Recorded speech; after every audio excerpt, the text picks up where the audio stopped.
Hey, it's Wayne Lee. I've been asked a couple of times to do a video or an article on setting up the edgers. Well, gotta be honest, I've neglected to do the B2 over the years. I'm gonna go ahead and take care of the B2 right now. Make it as simple as I can. You don't need a lot of tools. You don't need to be in a great service center. You can do this in your garage or on the job site. That's how easy I like to make it. First thing I like to do is always just remove any of the skirts, just get all that stuff out of the way. I want to make sure that I have the right tools. All you need is a 1/2-inch wrench or a socket, a 5/32 Allen wrench, a US dime, and a US nickel. That's all you need to get this thing going and get it set up to make it set right. Here's how we start out. The B2 caster bracket in the back here. You've got 2 bolts here you have to loosen up. You got your Allens right here, and then locking nuts that have to come off, or just be loosened up. I apologize. So I'm going to loosen everything up, which I've already done. I'm going to take the Allen wrench, change the settings.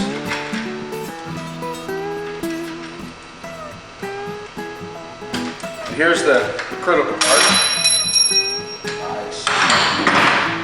The edge is supposed to cut on the left side or the right side. It all depends on you.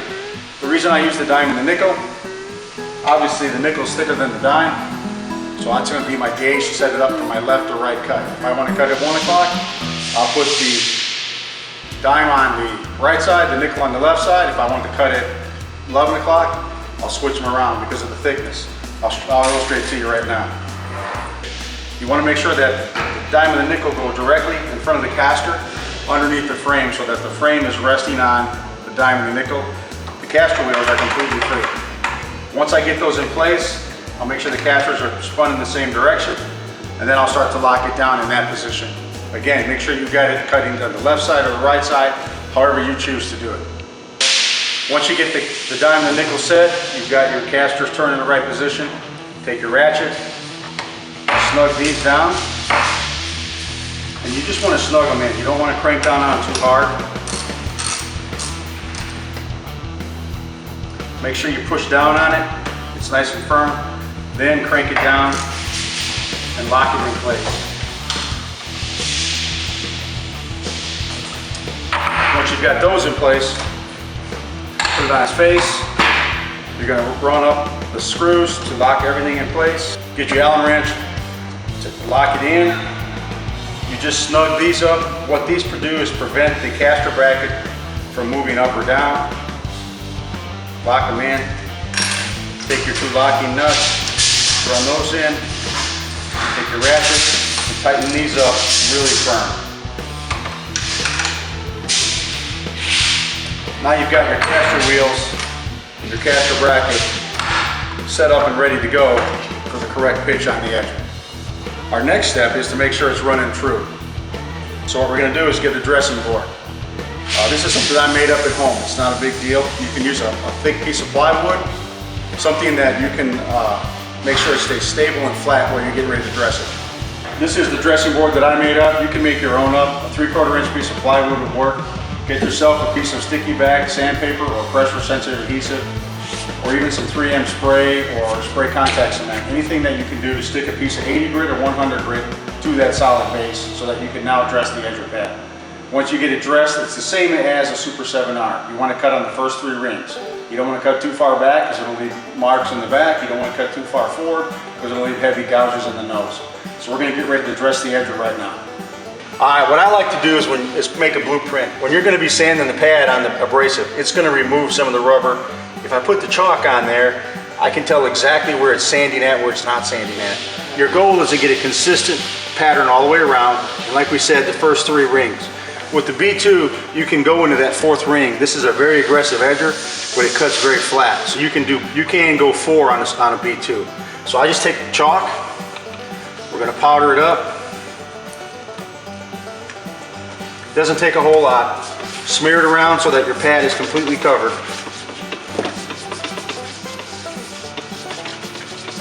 Now when I remove any of the dust, when I remove any of the rubber, it's going to remove the dust and I'll exactly have my pattern. Hook it up to your vac system, or you can use your bag. Put on your electrical and away we go. You have to be careful doing this because it will try to pull away from you. So you want to make sure you've got a good hold of it. Make sure your hose and your cord are out of the way. Turn the unit on, make sure it's on high speed, and then lightly sand the floor. Lightly sand on the rubber and the sandpaper.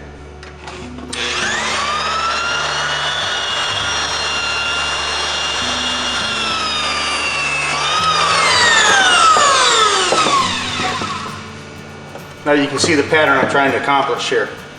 I've got one full ring, second ring, but what's important is you notice I'm skipping parts of that second ring, which is going to make this edger bounce on the floor. Again, I want to get to that third ring, make sure it's consistent all the way around. So I'm going to sand a little bit more.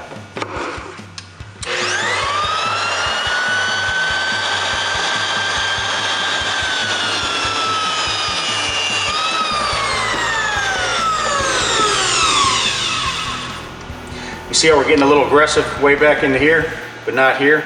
That tells me we're hitting more of the center of the pad.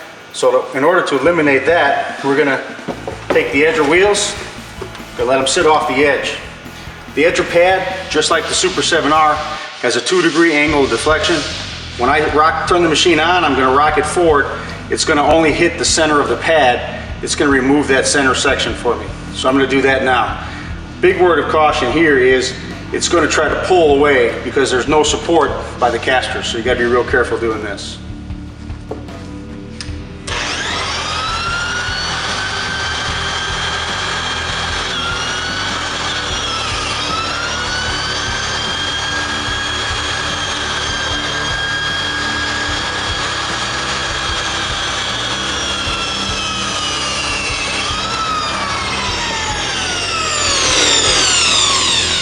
Anytime you take out the center of the pad, which you'll be able to see here, there's going to be the hot rubber in there. You want to make sure you get that out right away. That hot rubber will stick in there and cause the unit to be out of balance. We're going to powder it back up. We're going to go back at it in the same motion.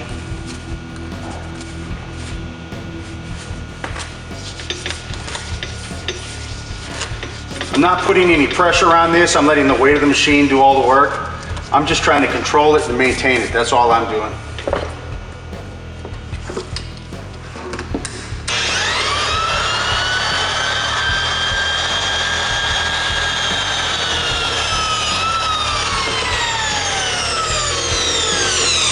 Okay. We've got a consistent pattern. We're into that fourth ring all the way around, but we're not touching anything else. So this edger is ready to go. We'll have a nice smooth edger. We'll have an edger that's going to cut aggressively. Because of the way I set it up with the diamond and nickel, it's going to cut on the left side. Now we're ready to take it to the floor and run a little test run to see how smooth it is. Okay, we've got our piece of sandpaper installed. Got it hooked up to our vac system. We're going to test it. With any edger, you're going to want to make sure that it runs smooth. There's no bounce. You've got a consistent scratch pattern. And you can control it with one hand. If you can't control this edger with one hand, it's going to make it difficult to go back and check the floor as you're working. I always use my right hand to lead it, and I'll use my left hand to kind of rub the floor to make sure everything's smooth. We're going to see how smooth it is right now.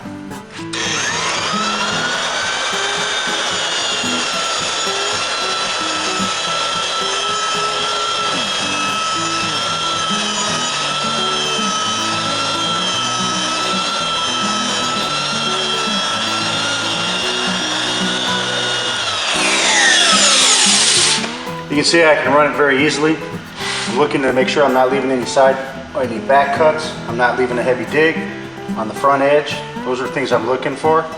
This thing's ready to get to work. Your edger technique makes a big difference.